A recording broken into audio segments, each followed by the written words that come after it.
You have to be willing to put inventory up front, put money up front to see a result sometime in the future. But it has to really fit into the rest of your marketing strategy. Welcome to the Mastering E-commerce Marketing Podcast. I'm your host, Eitan Kotter, co-CEO of Vimy. In an era of rising acquisition costs and increased competition, this podcast is dedicated to helping you drive sales, engage customers, and build meaningful communities so you can turn passive visitors into active buyers. Don't forget to subscribe so you won't miss out on future content. Now let's get started with the episode. Today's guest is Pasha Knish, founder and CEO of AMZ Optimized, a powerhouse agency helping brands scale on Amazon with custom-tailored growth formulas. With over 13 years of hands-on selling experience, Pasha has built and exited multiple seven-figures brands and now manages over 8 figures in annual client revenue. From algorithmic ad strategies to standout content, he's known for blending data with deep e-commerce intuition. If you want to unlock real growth on Amazon and beyond on general e-commerce and avoid the commodity trap, this episode is a must for you. Hey, how are you, Pasha? Welcome. Thank you for having me, Dan. I'm very good. How are you doing today? I'm doing well. Really excited about our episode. I know you've been in the industry for many years and you've done great things, both as a brand owner and also on the agency side. But before we jump in, Pasha, if you can think about 3 words that are most important to you or probably describe you the best, probably in a personal life or a business life, please share it with us and also explain why. Awesome. I love questions like that because it really gets into the heart of a person's character. I mean, there's so many words that we can use. And I guess one of the 3, first one that comes to mind is definitely persistent. I think that persistence is key to being successful in anything in life, not just in business. If you want to build a family, if you want to build a career, if you want to be good at a sport, you have to be persistent, meaning you got to get up every day. Some days are hard, some days are easy, but persistence. Nature is persistent. The sun always comes up, no matter what, right? Like the only way to fail is to give up, right? Exactly, yeah. If you never give up, you never actually fail. You just, exactly, it's just a bump along the road. So that's the first one. I think also the second one would probably be flexibility. I think you have to be flexible. It's just, again, the nature of life is to breathe, to be in and out, to have up and down, left, right. And so you have to be flexible to do that dance and to just pay attention to what's going on around you and be ready to shift. It's like going back to very like primitive, like survivalist type, like Darwinistic, things where it's like survival of the fittest. What is survival? Survival is the ability to be flexible and to just adapt to change, constant change. And I think the third one would probably be wisdom or being wise. And what does it mean to be wise? I think there's a big difference between wisdom and knowledge. I think wisdom is the application in the right time of knowledge. So a lot of people, they seek knowledge, they go on social media or they listen to gurus or they pay for courses. And that's where you receive knowledge. But a lot of it just goes over their head. And the reason why is because you need to know how to apply, when to apply it. And there's other principles that kind of go into it. So those are my top 3.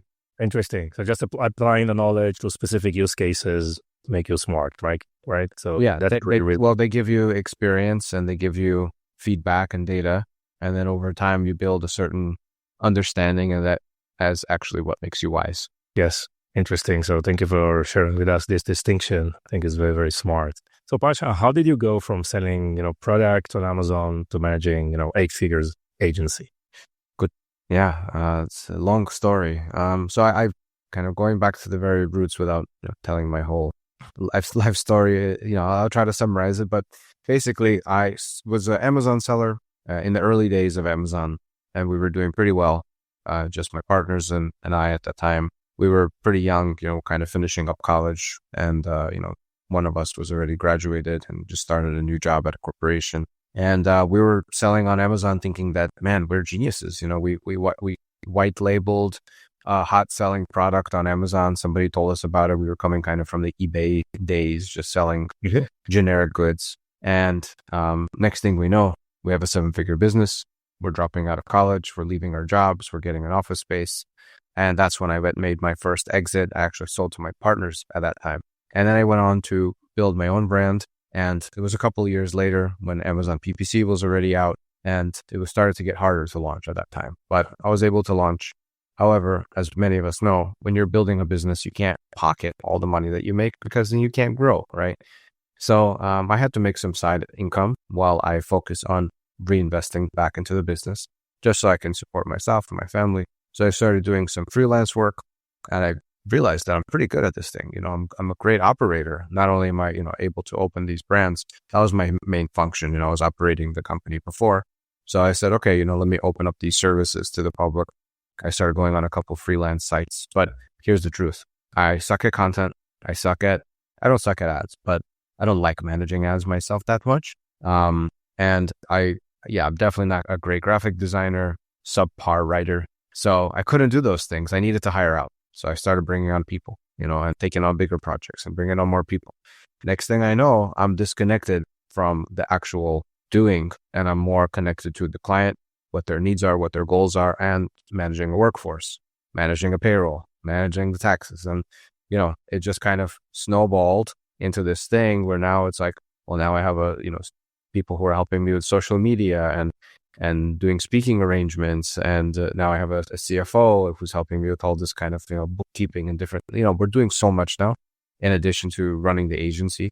So it's really become an entire thing. And on top of that, of course, we're getting more clients and, building out software, and it's kind of expanded. I have this podcast now, Agency Operators Podcast. So it's branched off into multiple different things, but that's kind of the journey, and I'm really excited. Like, kind of what's next? I don't know. Interesting. So you figure out what you're good at, but most importantly, what you are not good at, right? As you like, and you just outsource it and delegated it, and just focus on day-to-day operation or like a general management, probably the vision of the company and some of the admin side of things, right? In order to probably prioritize smart in the way you work, right? Probably also help you a lot with, I guess, work-life balance or quality of life, just make it more feasible for you to manage all those tasks. So what kind of services you are providing today as part of the agency? We are a full service agency for Amazon sellers. So we basically do everything that you can do from a digital perspective, meaning we're not able to go into people's logistics centers or 2PLs and ship products out, but we're able to create content. So we have an entire content team, and we do amazing graphics, video, listing optimization from front and the back. Then we also have an advertising team. We're able to run both the native PPC, but also DSP. And we have advanced tools and partners for getting super accurate data. And then also we have an entire operations team for managing cases, and then just kind of doing the daily checks. And then in addition to that, I'm the head of strategy. So I just kind of oversee all the operation, but I also make sure that we're aligning what the team is doing, the goals of the client, the realistic reality of the marketplace. Because sometimes we all know that clients can have unrealistic understanding or expectations of what's real. So I'm just trying to put all the pieces together and keep everybody grounded. But also, it's not to say that, there's always ways to think outside the box and to push new things out. And I'm a big fan of innovation. So yeah, there's always more. Right now we're building software. Like I said, we have a tool that we just released the V2 of, and that actually is a tool for using AI to optimize backend fields that are very particular to a subcategory in Amazon. Mm-hmm. This is not something that's been done before. And it's my second attempt at building out software. It's free right now. We're just doing beta testing, but we've gotten some pretty great results. It takes a little time to execute on the software. So that's why we're like, all right, we're taking 10 minutes of people's time to actually get a report, because they have to download all these different things in different places and plug it into our system. So, but hopefully, after this testing round, we get some good feedback. We build out a V3, and that'll be a paid tool. Nice. And these fields are obviously changing over time as new updates are in terms of categories and subcategories and products, and are changing continuously, right, on the Amazon platform. So that's a tool you will use on your own by your internal team, but also some other customers can use it as well. Traditionally, your customers are just operating their own Shopify or their own e-commerce plus Amazon, or just the majority of their business is on Amazon, or what is usually the size of those companies? It's kind of a mix of both. So there are some companies that they have a D2C site, they're doing social media, maybe in retail, and they kind of dabbled a little bit on Amazon, but they're just not really paid attention to it. Most people in that situation have just syndicated their content over, and just, if there's some sales, there's some sales. Maybe not even shipped out to FBA, they just have an FBM offer. Yeah. So we work with brands like that who really want to take advantage of the platform. They, don't have as much knowledge or information about how it's used. So we help them to set up all the FBA shipments, get their listings 10 out of 10, for optimal conversion rate. And then we run really smart ad based on their goals. So that's one case. There's another case where people are already selling successfully on Amazon. They're just looking for the next move. They don't know what's the next step to continue to grow. These are people who are more on the side of mid six figure. They're doing 50 to 100K a month, maybe 30K a month. And we help them to take it to the 7-figure level. So, that's usually the two scenarios. And we work with launch brands all the time. People have they don't even know how to set up an Amazon seller account. Yeah. So, there's all kinds of different cases, but I think there's definitely market fit for a lot of brands. And at the same time, there's not a market fit. So yeah, you just have to have the right product. Exactly. I mean, a lot of things have changed since you shared with us the white label products. They could do 7 figures, right? Obviously, a lot of things have changed. And today, obviously, you hear it as well, how difficult it is for Amazon sellers, right, to maintain profitability with rising fees and increased competition. What's the current status in Amazon? Maybe you can share some categories that are more relevant these days. What's your general observation and description of what's happening right now on Amazon? Yeah, I think that where you source is going to be very important. I think specifically focusing on China as a place of manufacturing that's been really pressed for a very long time, that's been maximized by the US. And I think that there's very little opportunity there unless you're doing something that is truly customized. So Chinese sellers have entered the game in a really big way, and they have prices better than anybody. And even they sometimes will have other reasons that they're pushing out products. For example, they want to get money into the country, or they have some other game plan with cross promotion or whatever they're doing. So they could even sell at a loss for millions of dollars. Like nobody can touch them. They're going. Go ahead. Also, all the knockoffs, right, and all the copies, and I mean, this is a completely different subject on its own. But again, it's always a read. Yeah. It's an issue, and I think it's just like, we want domestic production. We want production in other countries and support other countries. There's so many places to manufacture. It's not like China's the only one. Yeah. But people got used to the fact that they're really aggressive. It's, they have in many cases, you can negotiate with them. They can give you lower MOQs. They're pretty on top of, shipping. There's a lot of competition there. So they're driven to compete with each other to give the best price, to give the best speed, to give the best service. But I've identified a number of different countries and have experimented working with those countries myself, places like Indonesia and Thailand, Mexico and India. And there's probably so many other places. I mean, South America is great. There's certain regulations and things are changing around the world, but I think that manufacturing, and the US, of course, manufacturing needs to start happening outside. So that's like the number one thing for kind of getting a competitive edge on the platform. And then the other thing is branding. Amazon has changed, like you said. It's not any longer like this white label thing. You can't just like slap a logo on something that is being sold by 100,000 other sellers and think that you're going to get ahead. You need branding. You need something that is a true product differentiator. You need to be solving real problems. I mean, like, this is what I want to see. Like, if I'm bringing on a client and we're putting in our time or resources, like, I'm putting my life into that, right? Because time is all we have. You never get it back. So if I'm focusing on helping somebody, I'm literally pouring my life into this product. And so I have to believe in it. It has to make sense. And I want to see people coming to me and saying, hey, I have this solution to a real problem. And I think that this can help people by providing them value.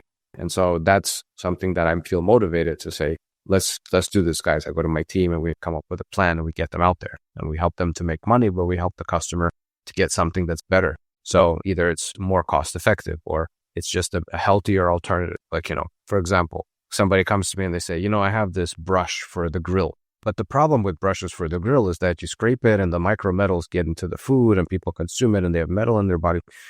that sucks. And a lot of people like grilling outside. Millions of people grill outside, Yeah. right? It's like all over the world. Summer thing. So I created a brush that is guaranteed no metal and it works really well. And this is why. And so that's like, it's an easily sellable product. There's definitely a market fit. We can look at the data, and it's something that is like a cleaner, safer, healthier alternative to what's out there. And you can, easy market research is to go into the reviews of products that you intend to sell and look at what people are complaining about, and then design a product that solves those problems. It's as simple as that. Nice. Right.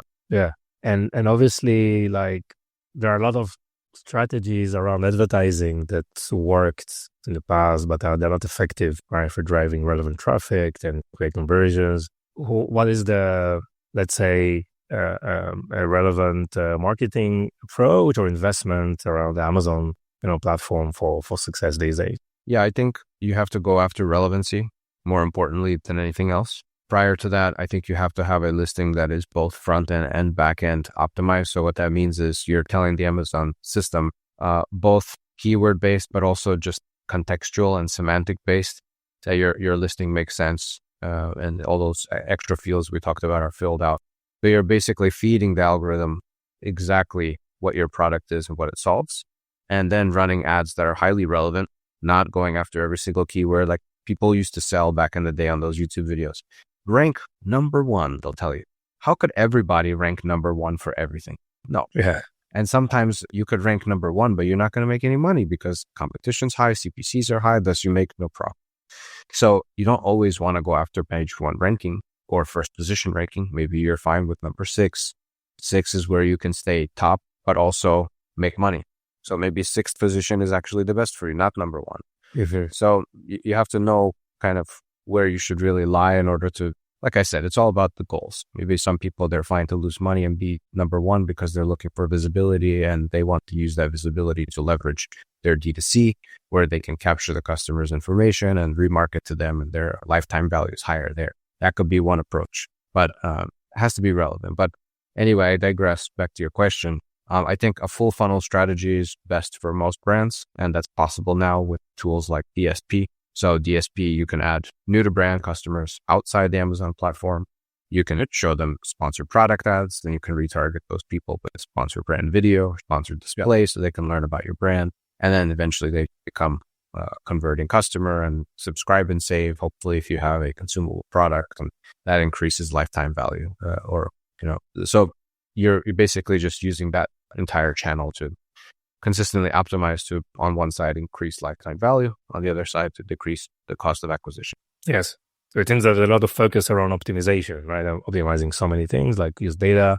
And back to one of the words you chose initially, flexible, right? I mean, just being flexible, agile, right? Just changing things, don't fall in love and too much about, designs or creatives or listing the way they look and described, and just use the data to change things and optimize continuously. But there are a lot of other like parameters that needs to be taken into consideration, like AI, right? Voice search, right? How do you optimize for new things like that? Yeah, I think the best way is DSP, because with DSP targeting, you can advertise in a lot of these new like innovative places like Alexa.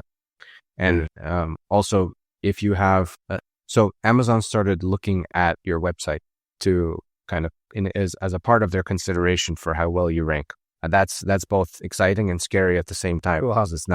It's now like, what you put on your website, like they can flag you for compliance based on something that's on your website that's not on your listing. This is another way they're keeping their platform safe. So with that being said, having consistency between your website and your listing, all of that is going to become more important. Yeah. Interesting.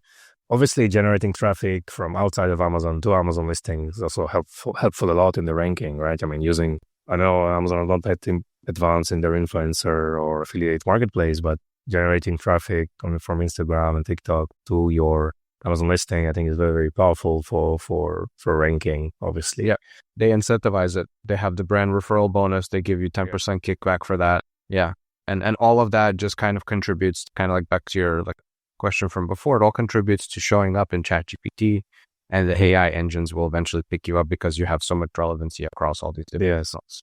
Yes. What are some of the mistakes that you see brands are doing around their Amazon, listing optimization? Now, yeah, I mean, a very simple one that I see all the time. It's actually very funny because, I mean, it's funny for me because I see it all the time, but people don't have all the fields filled out. Yeah, and not even in the back end, but in the front end. Like they don't have infographics. They're putting up a few photos of their product and that's it. So people are searching for infographics when they're shopping because they want to make quick decisions. They're also comparing against multiple products, sometimes even on mobile. So how do you do that easily? Are you going to scroll and like look through all the bullet points? Amazon has started to even hide bullet points on mobile. They have to, it's a drop down now because they see that people are not engaging with it as much. People want to know what the product is about and what is the value proposition in the first 10 seconds of viewing a listing above the fold. What that means is they're going to go through your images. They're maybe going to watch the video. They're going to read the title. They're going to look at the price. They're going to go into the reviews. They're going to see what the recent reviews are. Is it a real listing or not? Is it real? What are the, pros and cons? And that's it. Like that entire process happens in 20 seconds. So you have to have all these fields filled out. You have to have all the information available in the A+ content, try premium A+ content if you can. So just use the things that Amazon gives you that's available to you. Many people don't take advantage of it. Maybe they don't know that it exists. Maybe they don't know what the limits are. It used to be like 6 or 7 images. I think now you could put 11, but that's overkill in my opinion. 7 images is fine. And you have to have a video and not just a video from like UGC. Sometimes it's fine, but a promotional video, something that's a little bit more professionally made. It gives Very important. Yeah. Customers, all about how important video is. I don't have to tell you. Sure. I mean, what about the algorithmic side of things of the advertising engine? I mean, are you follow it up like very, very closely, try to learn about every new update on a daily basis, or this is something that you not in the highest priority, you mainly focus on, making the brand differentiated and trying to focus on optimization, or what's the importance of, all these algorithmic changes that are happening quite often? So with Amazon, they're not always announcing every single thing they do. So that's both a good thing and a bad thing. It's a bad thing because we don't know, but it's a good thing because other people don't know. And so we can test things out and we can get a competitive advantage by being involved and trying new things. And we sort of have our, IP in a way, internally for what we see is working, what we see is not working. So that's that persistence piece is if you're showing up all the time, testing new things out, you learn what's changing. And sometimes it's funny because sometimes things that worked 6 months ago don't work anymore. And you're like scratching your head, like, why, And Amazon is just making changes internally and don't tell anybody about it because how could they possibly update every single little thing, And they're such a massive operation and they're always working in the back end. So it's just about testing and learning just through trial and error. Yeah. And Pasha, in terms of content and conversion and probably, storytelling in your listing, what are some of the, tips that you can provide? Well, you have, in order to do premium A+ content, you have to have a brand story. So that's an opportunity for, and Amazon, of course, is incentivizing everybody to do more branding on their platform because that brand discovery is becoming more prominent. They're no longer a listing aggregator. So about the brand is important because it gives you an opportunity to showcase the storytelling about who the people are behind the brand. We're not just listing random stuff from China. No, we're a family-owned operated business. We started in this year. Our passion is X, Y, and Z. We're bringing this product to the masses because we believe in X, Y, Z. So it gives an opportunity to align values. And this is what people are looking for when they're doing new brand discovery. They want to look for companies that stand for what they believe in. And it's no longer just about what kind of colors you're using. Branding used to just be about what font and color that you put. No, it's much more than that. It's about the values that you stand for. And the only way to convey that is through that type of messaging. And so you can put it there. You can put it in the premium A+ content. And there's certain little things that you can do throughout the rest of the listing to really connect with people. So certifications are one. Amazon also started to roll that out natively. You can have sustainable certified, Black-owned certified, women-operated certified, all these different things that you can do in order to show that you are aligning with somebody's values. Same thing with like Ecotex if you're selling fabrics, or there's a couple of GOTS. Like there's certain certifications you can get to show quality of standards. So those are the things that people typically use, and I think that you should showcase that. Some people think it's not important. Oh, nobody knows what GOTS certified is. Okay, but say GOTS certified, organic. And so like you won't maybe go for the masses, but there's going to be a sub niche of people who are looking for that keyword or looking for that quality indicator to say, this is what I'm looking for. And you have exactly it. And nobody else has it. So there you go. Yeah. So it's very important to share this, the brand story, right? The founder story, the why, right? And like the early days, I mean, try to describe the values that these may seem, as you said, not relevant, not important, but that these are the things that make the difference, right? So a lot of the customers out there, and we're truly differentiating, one of the areas that you can differentiate, right, through your unique story. I mean, definitely two companies sharing, selling the same products or the same customers, they have a different brand story, right? And it resonates definitely. And probably a lot of customers, they have difficulties understanding and trying to figure out the true brand story, right? And it's an exercise that you need to take them through. And this is like the foundation of everything, right? As you said, branding is much more than the color palettes, right? So it's, of course. So for a brand who is getting traction on Amazon, is being successful, what's your take on opening additional channels like TikTok and others? Do you see this growth holistically, and like one is is an advantage on top of the others, or there's plenty of room to grow, obviously, and is lack of just focus and instead of defocus on opening new channels? What's your take on multi-channel, assuming a brand is successful on Amazon? Yeah, I think that it is one big ecosystem. So if you're able to, and you have the inventory, you have the marketing budget, and you have the infrastructure for that, meaning internal resources or some type of agency support, I really recommend doing as much as you can. Like you said, don't lose focus. But if you have one thing down, then move on to the next one. And little by little, you can keep adding on. But being on Amazon and Walmart and TikTok Shop, and then doing some social selling through Instagram and Facebook and Google, and having all these, areas, they all feed one another. They all, feed the AI to maybe recommend you, or they feed the indexing for Google or for other type of search ranking. And it just gives people more social proof. Oh, they exist in all these different places. Their branding looks very similar. Their messaging, synergistic across all these different platforms. So it just really reinforces the brand and gives you more strength and stability as a brand. I think that being only on Amazon is a risk for many because Amazon holds the keys. And when you have your own D2C presence, when you own your own Shopify or WordPress or however you're hosting your website, those are your customers. Those are your sales. Nobody can shut you down. If Shopify shuts you down, you can open up a WordPress. You know what I mean? Like people are looking for your brand. They're not looking for your ASIN number. You know what I mean? But still, not to say like each one is important.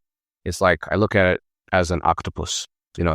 Octopus can survive without one tentacle, but it needs all its tentacles in order to be an octopus. So it's very much like that. It's one of the smartest creatures out there, Yeah. The octopus. Wow. It's really, they're pretty amazing. Yeah. So for any company out there trying to launch on Amazon, what's important for you to tell them? Give them like questions they need to think of before launching on Amazon today in 2025. This is a brand who already is selling. No, just considering selling on Amazon. Considering just getting started on Amazon. Getting started. Yeah. I think that you have to be realistic about product market fit. And there's free tools out there. Very common one is called Helium 10. It's free up until a certain amount of credits. Get Helium 10, look at your keyword or your main keywords, understand how much demand there is, what the competition looks like, how many reviews they have, what's the quality of their star rating. And just see if there's like an opportunity on that sub-narrative level for you to really exist there and be profitable in the long run. And the second part is understand that this is a pay-to-play marketplace. You cannot get visibility from the get-go just by existing. Nobody cares. There's millions, right? So you have to pay to get visibility. You have to pay you need support. So this is something that you have to be willing to put inventory up front, put money up front to see a result sometime in the future. But it has to really fit into the rest of your marketing strategy. So if you're launching and you're only doing Amazon, it might not work as well. You have to do all the other things, social media and all the other channels. You can start with Amazon, but that's kind of the reality. So I'd say be careful and think twice, but there's absolutely opportunity on the platform. I've seen it. People are launching every day and making a lot of money, doing a lot of revenue, and they grow to kind of refine and get better and better. And after some years, organic takes over. If you're able to stay in stock, if you're able to get consistent, good quality reviews, eventually subscribe and save kicks in, rank mechanisms kick in to continue giving you better quality and better cost-effective advertising, and you are able to be profitable and grow on the platform. It just takes time. Yes.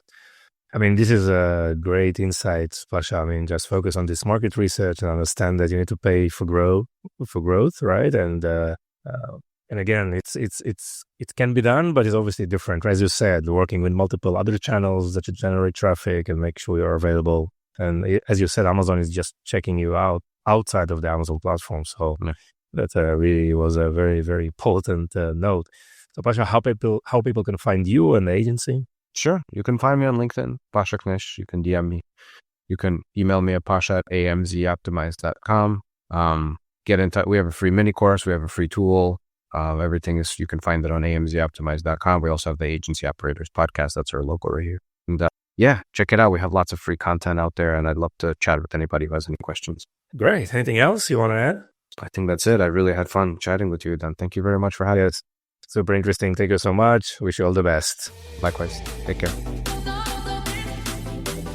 Thank you for listening to the end of this episode. If you found this episode valuable, please subscribe so you won't miss any of our future content. And if you could share this with just one person, it would make all the difference. Are you looking to accelerate your sales with the power of shoppable video?